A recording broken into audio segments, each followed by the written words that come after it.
천재들처럼 탁탁탁탁 나오는 그런 게 아니라 수도 없이 다시 버리고 또 그리고 작업장에서 먹을 거를 항상 들고 내려오지도 않았다고 그러더라고요. 성장하는 어른을 위한 지적인 수다방의 문을 열겠습니다. 선생님이 작년부터 그 극장에서 네. 그림을 강의하는 이제 클래스를 하고 계시잖아요. 예, 예. 시네 도슨트. 네. 근데 놀랍게도 그 낮 시간이었는데 그게 수백석의 자리가 객석이 다 매진이 됐다는 거예요. 전염병 사태를 겪으면서 집콕하고 안 나가고 이렇게 살았잖아요. 근데 그런 와중에도 계속 매진 행렬이라는 거예요. 그죠? 네, 그렇죠. 네. 뭘까요? 사람들이 뭘 그렇게 목말라 하는 걸까요? 네, 한국 분들 특유의 뭔가가 조금 있는 것 같기는 네. 해요. 프랑스 있을 때 루브르에서 직원들이 물어볼 때가 있어요. 당신네 나라 인구가 몇 명쯤 되냐? 그래서 인구가 5천만이다 얘기를 했더니 네, 한국어로 돼 있는 한국어. 카탈로그가 있고 그리고 오는 관람객들의 숫자를 보면 한국 분들이 너무 많다. 인구 대비. 그렇죠. 예. 왜 이렇게 자기들 거에 오냐? 관심이 많냐는 거예요. 최근 들어서 우리들한테 뭔가 다음 단계로 가고 싶어 하는 거 분명히 저는 연관이 돼 있다고 봐요. 직접 내가 보고 좀 더 이게 나랑 좀 연관을 맺고 싶다는 욕심이 생기시는 것 같아요. 더 나아가서 내가 진짜 이해를 하고 싶다는 의욕도 있고 그리고 그거를 통해서 지금보다는 좀 다르게 생각을 해보고 싶은 어떤 마음도 있으셔가지고 그러지 않을까 싶습니다. 그러니까 우리가 그 밀레 만종을 보면서 맨날 네. 인상파에 뭐고 이렇게만 알았는데 이제 얘기를 듣고 이렇게 들여다보면 아, 이 그림이 나오기까지 이런 배경이 있었구나. 그렇죠. 이제 이런 것들. 책에서 나온 거를 확인을 하는 과정으로 미술관을 방문을 하시게 되면은 네. 의식적으로 이 미술관 안에 있는 거를 다 봐야 된다는 생각이 들어서 그냥 스쳐 지나가게 돼요. 아하. 사진 찍고 네. 다음으로 말씀하셨듯이 그 밀레의 만종은요. 미술관에 직접 가보시게 되면 굉장히 작아요. 그 그림이 되게 작다는 거에 놀란 다음에 네. 생각을 해보는 게 작고 어둡거든요. 네. 그러면은 책에 나오게 될 때는 이 사람들의 얼굴이 잘 안 나와요. 그런데 직접 가서 그림을 봤었을 때 그 부부의 얼굴이 생각보다 너무 젊었던 거예요. 근데 그때 이 사람들이 만들어 놨던 요 그날의 양식은 조그마한 바구니에 있는 감자가 다거든요. 그거를 가지고도 둘이서 그렇게 진심으로 기도를 하고 있는 표정이 있는데 갑자기 그게 사람 마음을 뭔가 이렇게 때린다 그럴까요? 그런 게 있더라고요. 화가가 이걸 직접 그린 바로 그 오리지널을 네. 보는 느낌하고 네. 그 거리가 화가가 그림을 그렸던 거리까지 다가갔을 때 어. 우리한테 실제로 전하고 싶던 얘기가 뭐였는지의 느낌하고 그리고 내가 여태까지 이거에 대한 진가를 몰랐었구나. 사람들이 이 그림이 좋다 좋다 했었을 때 좋다는 것조차도 외웠었구나 하는 아하, 생각이 뭐가 이제 들게 좋다는 되죠. 건지. 그거는 모르는 네. 거죠. 혹시 선생님이 전공자이기 때문에 그런 게 들어오는 거 아니에요? 우리들은 네네.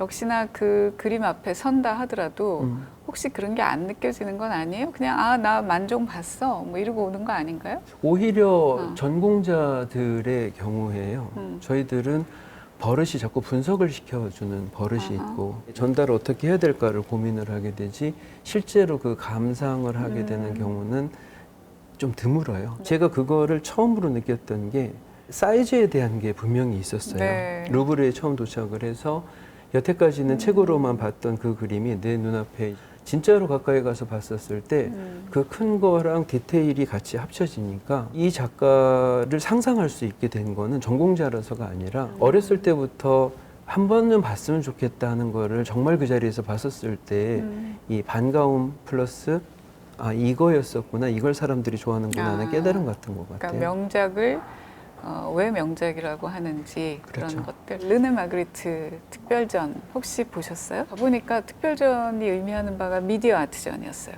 다 모니터로 보는 거였고 정지된 그림을 이제 동영상으로 돌아가게 디지털로 만들고 그래서 뭐 음악이랑 또 영상이 돌아가게끔 재밌고 즐거운 체험이었어요. 그런데 제 가슴 한쪽에 어떤 느낌이 올라오는가 하면 원작을 보고 싶다. 디지털로 표현된 것들에 이렇게 빠져 있다가 나오니까 나 이거 원작을 좀 꼭 보고 싶어. 이런 마음이 마구 올라오는 거예요. 그래서 한편으로 또 하게 되는 생각이 도대체 원작이라는 게 뭘까? 네. 원작이 갖는 힘이라는 게 뭘까? 이런 생각을 하게 됐어요. 마그리트라는 대가가 뭐 유럽의 초현실주의를 대표한다 이런 이 결과를 만들었을 때는 그 오리지널을 만들었던 작가 손이 느껴지는 그림과 그에서 이제 어떤 심볼 이미지만 갖고 디지털 미디어로 돼 있는 거하고는 분명히 차이가 날 것 같아요. 그 작가가 고민했던 연필 자국 같은 거나 아니면 그가 실제로 들었던 사이즈의 종이, 캔버스 같은 데에서 질감. 그렇죠. 그 질감을 그가 골랐고 이게 사람들한테 통했고 네. 이걸로서 그 시대를 대표하게 됐다는 거는 그 자리에 가셔야 느낄 수 있을 것 같고 그리고 그게 이제 사이즈를 비롯해서 아까 그런 극장 같은 데서는 훨씬 더 크게 되니까 저희들이 이제 압도되거나 네. 몰입할 수 있거나 네. 이런 게 되는 건데 이 간격은 단순히 디지털이 되는 하기보다 이 작가한테 내가 관심을 가지게 만들고 네. 아까 네, 대표님처럼 네. 내가 이건 진짜 봤으면 맞아요. 좋겠어. 문을 열어준 거예요. 저한테. 그 문이 열리게 됐었을 네. 때는 전공자가 아니더라도 작품에 다가갈 수가 있을 거라고 네, 봐요. 이건 제 체험이기도 해요. 이탈리아에 많이 가잖아요. 그러면 빼놓지 않고 가게 되는 도시가 피렌체, 플로렌스. 근데 이제 거기 가면 시뇨리나 광장인가요? 보면 예, 예. 그저 미켈란젤로의 다비드상이 네. 이렇게 서 있어요. 네. 근데 그 모조품이에요. 보존을 위해서 그 광장에는 모조품을 만들어 세워놓고 진품은 아카데미아 미술관인가에 맞습니다. 이제 네, 그렇죠. 있잖아요. 그 모조품을 보고도 훌륭해. 이제 이렇게 하고 왔다 갔다 했어요. 그리고 이제 그 아카데미아 미술관을 끊어서 들어갔는데, 제가 거기서 몇 시간을 못 나왔어요. 딱 그 원본 진품을 보는데, 이건 무엇이냐? 잘 알고 있는 상태에서 갔는데, 그렇죠. 진짜란 이런 것인가? 그걸 뭐라고 형언할 수가 없는데 그냥 이렇게 주저앉아 있다가 이렇게도 보고 저렇게도 보고 아까워서 맞아요. 그러면서도 이게 뭘까? 이렇게 느끼는 게 과연 뭘까? 뭐예요? 이런 게. 저도 똑같이 청동으로 되는 카피도 네. 갖고 하기 때문에 다 똑같은 것 같은데 왜 여기에서는 난 이런 기분이 들까 하는 거였었죠. 우리가 여태까지 쌓아왔던 그 얘기들은 작가하고 1대1이 되도록 만드는 딱 매개는 오리지널밖에 없는 것 같아요.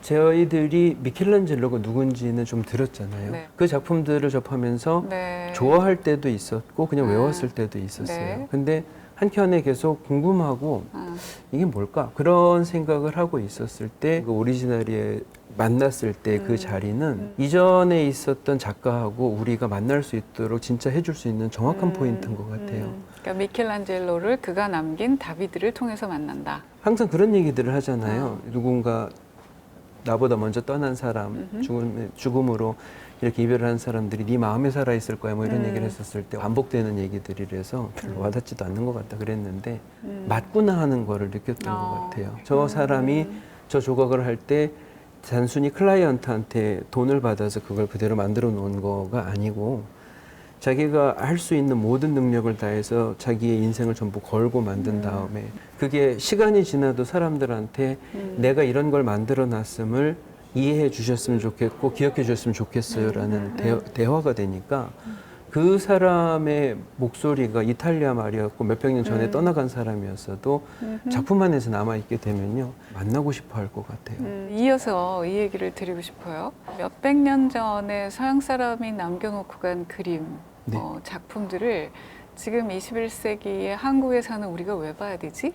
아침마다 막 그 만원 지하철을 타고 출근을 하고 또 뭐 깨지고 혼나고 스트레스 받고 이런 보통 사람들의 삶하고는 꽤 거리가 있는 그래서 어쩌다가 해외여행을 가면 그제서야 이제 가보게 되는 우리가 왜 그들의 그림을 봐야 되지? 이런 질문이 생깁니다. 네. 왜 봐야 될까요?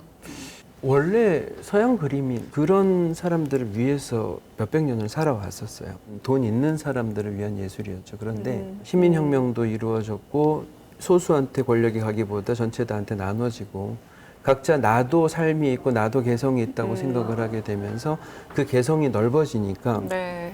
예술을 규정하던 요게 아름답다는 말이 붕괴가 되게 돼요. 네. 과연 예술이라는 게 정말 아름다워야만 할까라는 질문도 됐고 그러면서 어떨 때는 처절하게 나올 때도 있고 어떨 때는 외롭게 나올 때도 있고 어떨 때는 내 심정을 제가 어떻게 저렇게 잘할까 하는 것도 생기게 되더라고요.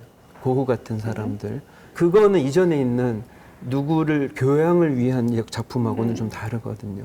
거기는 그 사람 목소리나 혼이 담겨 있고 그리고 뭉크 같은 사람은 자기가 어렸을 때 겪었던 죽음에 대한 공포하고 자기가 사람들하고 사회생활을 못하는 거에 대한 소외감이 그림에 나타나서 어떤 외로운 사람들은 그 사람의 그림을 볼 때 누군지도 모르면서도 눈물이 날 때가 있다고 할 때도 있고 내 마음을 그대로 그린 것 같은. 이지 예술은 좀 다양하게 우리와 닮은 모습으로 바뀌었기 때문에 그거를 직접 확인하시고 그거를 발견하시는 게 아무래도 우리하고 비슷한 목소리의 친구를 만났다? 이런 게 생기지 않을까. 네. 그래서 그 사람은 사실은 이 예술 작품이 누구처럼 뭐 어떤 천재들처럼 손끝에서 바로바로 탁탁탁탁 나오는 그런 게 아니라 수도 없이 다시 버리고 또 그리고 그게 딱 그림 앞에서 공감이 될 때가 있어요. 사람은 다 이렇게들 사는구나. 진심으로 누군가하고 그 얘기를 하고 싶어 할 때 이 사람들이 이런 방법으로 했었구나 하는 게 저를 조금 위로를 해주는 것 같은 거죠. 제가 안 선생님하고 나누고 싶은 얘기가 이제 이런 각도의 얘기였어요.